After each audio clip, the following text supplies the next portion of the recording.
ग्रस्तांची पाहणी केली आहे, घटनास्थळाची पाहणी काय सांगतो? मला असं वाटतं की जी घडलेली दुर्घटना आहे ती दुर्भाग्यपूर्ण आहे। या दुर्घटनेत आमचा एक उपशाखाध्यक्ष, त्याची बायको आणि 1 वर्षाची मुलगी यांचं निधन झालेलं आहे। आणि ज्यावेळी ही घटना घडली त्यावेळेला आमच्या इथे सगळेच महाराष्ट्र सैनिक दिनेश आहेरेपासून, कारण बरोबर त्या भिंतीला लागूनच आमची मनसेची शाखा आहे, त्या शाखेने खूप मदत केली। पोलीस प्रशासन आणि प्रशासन यायच्या आधी आमच्या महाराष्ट्र सैनिकांनी जवळजवळ 40 लोकांना त्यावेळेला बाहेर काढलं होतं। आणि आमच्याकडनं जी प्राथमिक गरज होती ती महाराष्ट्र नवनिर्माण सेनेच्या आमच्या शाखाध्यक्षांनी केलेली आहे। जवळजवळ मागचे 2 दिवस झाले आमचे लोक घरी गेलेली नाहीयेत।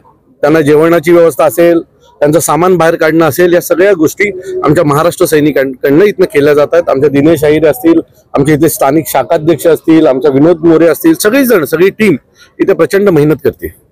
सर, इथे शासनाने 5 लाखाची आर्थिक मदत आणि म्हाडाच्या घरामध्ये तात्पुरत्या स्वरूपात शिफ्ट करण्याचं आश्वासन। 5 लाखाची मदत कोणाला देणार?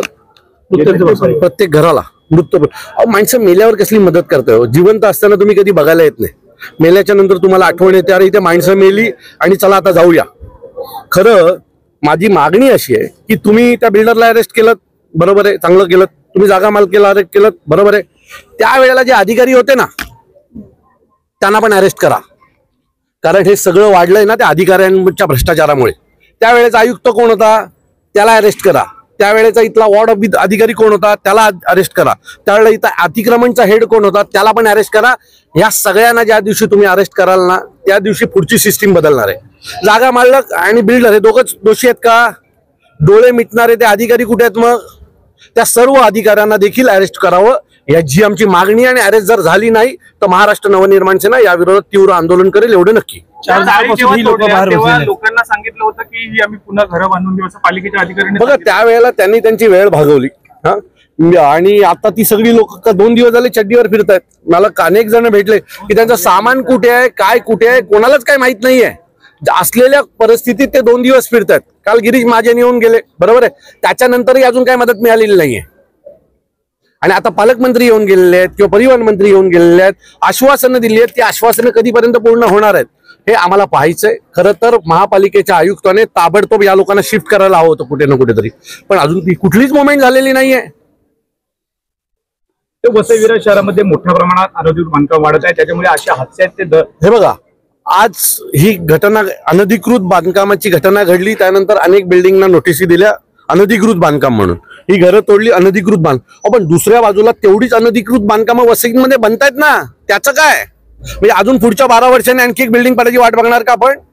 आता पुढे वसई विरारचं भविष्य सुधारण्यासाठी तुम्ही आता चालू असलेल्या अनधिकृत बांधकामं पहिली तोडा आणि असलेले ज्या इमारती आहेत त्यांना संरक्षण द्या, काहीतरी योजना आणा आणि त्यात त्यांना बसवा आणि त्या लोकांना घरं द्या। कारण ही सगळी मुंबईतली गरीब लोक आहेत। मुंबईत छोटं घर होतं, वसई विरारमध्ये मोठं घर मिळेल म्हणून मुंबईचं घर विकून इथे आलेली आहेत आणि आज त्यांची परिस्थिती अजून वाईट होतीये। इथे रेस्क्यू ऑपरेशन करण्यासाठी अडचणी येत होत्या, त्यामुळे इथे त्या चाळी होत्या, त्यामुळे 2 गाड्या तोडण्याचं सांगितलं होतं, मग इथे 8 तोडलेले। मी पुन्हा सांगतो की या सगळे जे बाधित आहेत त्या सगळ्यांना त्यांची घरं मिळाली पाहिजेत। प्रशासनाने याच्यावर योग्य ती कारवाई योग्य तो निर्णय घेतला पाहिजे। ही जी घरं आहेत, आणि मग आता त्या लोकांशी मी बोलत होतो, वसई विरार महानगरपालिका बनायच्या आधी त्यावेळेला ग्रामपंचायत होती ना, त्यावेळेपासून ही घरं आहेत, म्हणजे आज झालेली घरं नाही आहेत आणि त्याच्यानंतर या इमारती झालेल्या आहेत। सो या सगळ्यांचा सहानुभूतीपूर्वक विचार करायला हवाय। ज्या घोषणा केल्या आहेत त्या तात्काळ मिळाव्यात। ज्या 54 माळाची काही घरं देणार आहेत ती आत्ताच्या आत्ता द्या, म्हणजे पुढच्या 2 तासात त्यांच्या हातात चाव्या मिळू द्या, नाहीतर पुढच्या पावसाचा पण इशारा दिलेला आहे। ही लोक काय रस्त्यावर उभे राहणार आहेत का? कुठे राहणार कुटुंबाला घेऊन? गणपतीसारखा सण तोंडावर आहे। सो अशा वेळेत प्रशासनाने ताबडतोब यांना मदतीचा जो हात आहे तो द्यायला हवा आणि तो जर नाही मिळाला तर महाराष्ट्र नवनिर्माण सेना या सगळ्याला सामोरे जाऊन यांना न्याय मिळवून द्यायचं काम करेल। याच इमारतींच्या घोटाळ्यामध्ये आयुक्त जे ईडीच्या कोठडीत आहेत, नवीन आयुक्तांकडूनही तशी काय अपेक्षा दिसत नाहीये, कारण त्यांची मुवमेंट अशाच प्रकारची आहे। म्हणजे एवढा मोठा एक आयुक्त जेलला गेल्याच्या नंतर वसई विरार मधलं अनधिकृत बांधकाम बंद व्हायला पाहिजे होतं ना, बंद झालंय का? एकदा तुम्ही जरा जाऊन चेक करा। म्हणजे पुढची तयारी चालू झाली आहे, पुढचा आयुक्त पण अशाच प्रकारे जेलला जाईल। सो या सगळ्या ज्या गोष्टी आहेत त्या अतिशय दुर्भाग्य. वसई विरारच्या अनधिकृत बांधकामावर आम्ही किती आंदोलनं केली, आता थकलो आम्ही. पण इतपत झालं की आता आम्हाला कंटाळा आला, पण प्रशासन सुधारत नाही. आम्ही जातो, आंदोलन करतो, 2 दिवस येतात, भिंती तोडतात, 4थ्या दिवशी पुन्हा तीच बिल्डिंग भिंती बांधून पूर्ण व्हायला चालू होते. याच इमारतीच्या बाजूला 7 माळ्याचा एक दूध चावून उभं राहिलेला आहे, काय सांगा? मग हेच तर पुन्हा पुन्हा मी तेच सांगतोय की आम्ही या सगळ्यांचा विरोध करतोय. आता प्रशासन, मी म्हणतो मग आता पण तो अधिकारी आहे ना ज्याच्या काळात झाले त्याच्यावर पण कारवाई झाली पाहिजे. इलिगल बिल्डिंगला लिफ्ट आहे, सगळं काही होऊ शकतं विरारमध्ये, हेलिपॅड पण येऊ शकतो. पैसे द्या, तुम्हाला काही मिळू शकतं. वरती हेलिकॉप्टर पण लावायची सुविधा देतील, फक्त अँब्युलन्स पोहोचणार नाही. दादा, आपने अधिकारियों की बात की, आपने महानगर पालिका, तुझं नाव काय? प्रेरणा प्रभाकर शिंदे. काय सांगशील, जो दुर्घटना झाली होती या इमारतीमधली तू एक व्यक्ती आहेस ज्या मलब्यामध्ये सापडली होतीस, कसं त्यावेळेचं सिच्युएशन, आत्ताची तुझी परिस्थिती कशी आहे? आता आहे, स्टेबल आहे, मी थोडीफार थोडंफार होतीये. पण जेमतेम जे झालं ना ते पहिलं 4थ्या मजल्यावरची खिडकी कोसळली, तर त्यानंतर आम्ही झोपलो होतो. पण त्यानंतर सगळी लोक आली, तुमचं काही पडलं का विचारायला, तर आम्ही बोललो नाही. तर आम्ही बेडरूम मध्ये जाऊन चेक केलं तर 4थ्या मजल्यावरची ही कोसळली होती खिडकी. खाली आली तर आम्ही हॉलमध्ये आले तर आमच्या हॉलला थोडीफार चीर गेली होती. तर पप्पा बोलले पण हे अचानक कसं झालं, तर मम्मी एवढं पण बोलली की उद्या रूम व्हायला बोलू, आपण रूम खाली करूया, कारण काय सांगता येत नाही. तितक्यात फक्त आम्ही 5 मिनिटं बसलो आणि तितक्यात सगळं कोसळलं. तर त्यानंतरला मग माझ्यावरती पण सगळं पडलं होतं. माझा पाय होता, मी फक्त पायच हलवत होते. मग लोकांनी, चालकऱ्यांनी मला लगेच काढलं. त्यानंतर मम्मी भेटली, मग मम्मीला मी तसंच घेऊन, मम्मीचं पायाचं हाड मोडलं ना, मग तशीच घेऊन मी तिला अँब्युलन्स वगैरे, महानगरपालिकावाले नव्हते आले तेव्हा, मग तशीच मी तिला घेऊन चंदनसरच्या हॉस्पिटलमध्ये घेऊन गेले. तिथे हॉस्पिटलमध्ये घेतल्यानंतर मग ती लोक बोलायला लागली की इथे फक्त ड्रेसिंगच होईल, पण तुला दुसऱ्या हॉस्पिटलमध्ये तिला घेऊन जावं लागेल. मग तिथून मग तिचा एक्सरे वगैरे काढला. तितक्यात खाली आलो तर पप्पा होते. मग मी बोलले हे माझे वडीलच आहेत. ते बोलले मग दोघांना पण घेऊन जा. मग आम्ही संजीवनीला तिकडे घेऊन गेलो. संजीवनीवाले बोलायला लागले की नाही, करून इथे ऑलरेडी 2 केसेस आहेत, तर आम्ही घेऊ शकत नाही. तिसऱ्या मजल्यावरती राहत होती? 3ऱ्या मजल्यावरती राहत होतो आम्ही. तू जेव्हा पडली तेव्हा तू बाहेर उडाली गेलीस का त्या नळकामध्ये?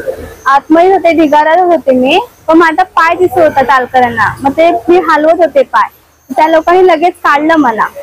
आता सध्याची तुझी परिस्थिती आहे, मी थोडं डोक्याला लागलाय, इथे थोडं मार लागलाय, इथे हात सुजलाय आणि इथे थोडी जखम होऊन पूर्ण पाय सुजलाय. वडिलांची आईची तब्येत कशी आहे? आहेत, वडिलांना इथे टाके पडले, तिथे टाके पडलेत, परत झोपड्याला थोडं लागलंय.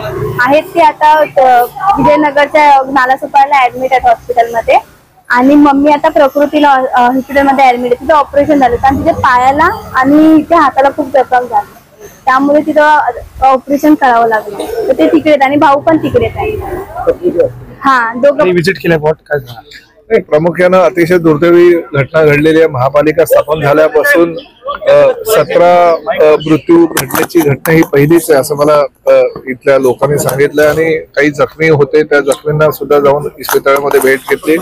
जखमींचा जो खर्च पूर्णतः महापालिकेला करायला सांगितलं, शासनाच्या माध्यमातून तो खर्च पूर्णतः केला जाईल. मृत्यू जे झालेले आहेत त्यांच्या कुटुंबियांना 5 लाखाची मदत शासनानं आधीच जाहीर केलेली आहे. आणि त्याचबरोबर इथे आल्यानंतर रहिवाशांनी काही मागणी केली की त्यांचं अन्नधान्य, घरातलं खाणं पिणं किंवा गणेशोत्सवाच्या निमित्तानं त्यांनी काही घरी जे काही साहित्य भरलं होतं खाण्यापिण्याचं, ते सुद्धा आता असंच गेलेलं आहे. त्यामुळे त्यांनाही काही मदत आर्थिक स्वरूपात करता येईल का याचा शासन स्तरावर आम्ही विचार करू आणि नक्की पॉझिटिव्हली त्यांना जेवढे सहकार्य करता येईल तेवढं सहकार्य करू. त्याचबरोबर महत्वाचा प्रश्न असा होता घरांचा. बोळींज इथं म्हाडाच्या माध्यमातून बांधलेल्या अनेक सदनिका आहे. म्हाडाचे उपाध्यक्ष श्री संजीव जयस्वाल यांना मी फोन केला आणि फोन करून जी लोक आहेत ज्यांची घरं त्या ठिकाणी होती, इमारत पडली गेलेली, आणि त्याचबरोबर त्या इमारतीमध्ये जे काही मृत्यूमुखी पडलेले त्या डेड बॉडी काढण्यासाठी आणि काही लोकांची सुटका करण्यासाठी आमच्या महापालिकेनं काही 8 ते 9 रूम ज्या होत्या त्या पण तोडलेल्या, तर त्याही लोकांच्या पुनर्वसनाचा प्रश्न आहे, तोही त्या ठिकाणी काढला जाईल. आम्ही म्हाडाकडनं 60 रूम आजच्याच त्याच्या चाव्या घ्यायला मी सांगितलेल्या आहेत आमच्या सूर्यवंशी जे कमिशनर आहेत त्यांना. आणि आणि लगेच ताबडतोब त्या चाव्या घेऊन आज उद्यालाच ह्या लोकांना कसं शिफ्ट करता येईल याची जबाबदारी शासनाच्या वतीनं आणि महापालिकेच्या वतीनं आम्ही घेतोय. त्यामुळे पॉझिटिव्हली ह्या प्रकरणामध्ये कसा मार्ग काढता येईल आणि सर्वसामान्य लोकांना कसा न्याय देता येईल अशी भूमिका शासनाची आहे. जी लोक वाचलीत त्यांचं सामान आतमध्ये आहे, तर त्यांचं असं म्हणणं आहे की ज्याप्रमाणे तुम्ही ज्या मृतकांना पैसे जाहीर केलेले आहेत तशी मदत त्यांना पण जाहीर व्हावी, कारण त्यांचे सगळेच जे जीवनावश्यक वस्तू आहेत त्याच मी म्हणालो की शेवटी कसं आहे की शासन स्तरावर काही निर्णय घ्यायचा असतो आणि त्या पद्धतीचा निर्णय माननीय मुख्यमंत्री आणि उपमुख्यमंत्र्यांशी बोलून आम्ही ताबडतोब घेऊन आपत्ती विभागाचे मंत्री सुद्धा येऊन गेले, पालकमंत्री सुद्धा या ठिकाणी येऊन गेले. ह्या भागाचा मंत्री म्हणून मी सुद्धा या ठिकाणी आज व्हिजिट केली आणि व्हिजिट केल्यानंतर ज्या काही भावना लोकांच्या आहेत त्या भावनांशी आम्ही सुद्धा सहमत आहे. त्यांना जेवढं काही सहकार्य करता येईल तेवढं शासनाच्या माध्यमातून आम्ही सहकार्य करू आणि आर्थिक मदतीचा जो भाग आहे तुम्ही म्हणाला तो सुद्धा कसा तात्पुरत्या स्वरूपात जी काही मदत त्यांना देता येईल ती सुद्धा आम्ही देऊ. आपण या ठिकाणी पाहणी केलेली आहे, आपण जर पाहिलं तर या ठिकाणी बांधकामाचं व्यवस्थित नियोजन नाहीये, त्याबद्दल नाही कुठलं बांधकामाचं, सगळ्या महापालिका हद्दींमध्ये हीच परिस्थिती. आज वसई विरारला सुद्धा आमच्याच काही आज महिलांनी सांगितलं की जवळजवळ 70 ते 80% हे वसई विरार महापालिकेमध्ये अनधिकृत बांधकामाचं साम्राज्य आहे. आणि म्हणजे दुर्दैवानं हेही सांगायचं आहे की 14-15 वर्षापूर्वीच या अनधिकृतरित्या बांधलेली इमारत ही पत्त्याच्या ढिगाऱ्याप्रमाणे कोसळली गेली आहे. म्हणजे बांधकामाचं साहित्य सुद्धा योग्य प्रकारे न वापरल्यामुळे अशी परिस्थिती निर्माण झाली आहे. त्यामुळे ही परिस्थिती सगळीकडेच आहे, परंतु शेवटी वसई विरार महापालिकेच्या हद्दीमध्ये जी अनधिकृत बांधकामं झालेली त्या बाबतीत शासनाला मात्र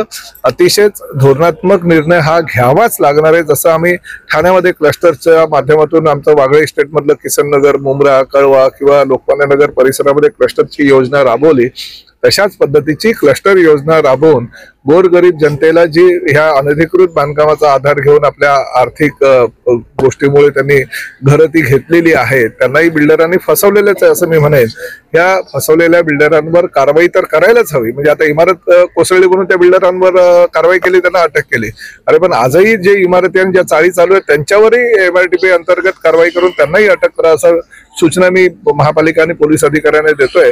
पण त्याचबरोबर सगळं जर हा परिसर तुम्हाला ह्या परिसरामध्ये परत अनधिकृत बांधकाम होऊ नये असं जर वाटत असेल तर क्लस्टर सारखी योजना जशी ठाण्याला राबवली तशी ह्या वसई विरार महापालिकेमध्ये राबवायला लागणार आहे. आणि राज्याचे उपमुख्यमंत्री श्री एकनाथ शिंदे साहेबांकडे नगर विकास विभाग असल्या कारणाने मी त्यांना सांगून ताबडतोब अशा प्रकारची योजना ह्या परिसरामध्ये राबवण्यासाठी एका बैठकीचं आयोजन करायला विनंती करणार आहे आणि इथल्या सगळ्या लोकप्रतिनिधींसह आम्ही सगळ्यांना बोलवू. सर, या बिल्डिंग मध्ये वारंवार सूचना दिल्या होत्या महानगरपालिकेला. 7 दिवस अगोदर देखील इथले काही कार्यकर्ते आहेत, काही पत्रकार आहेत, त्यांनी दिनसन जे आहेत या ठिकाणचे सहाय्यक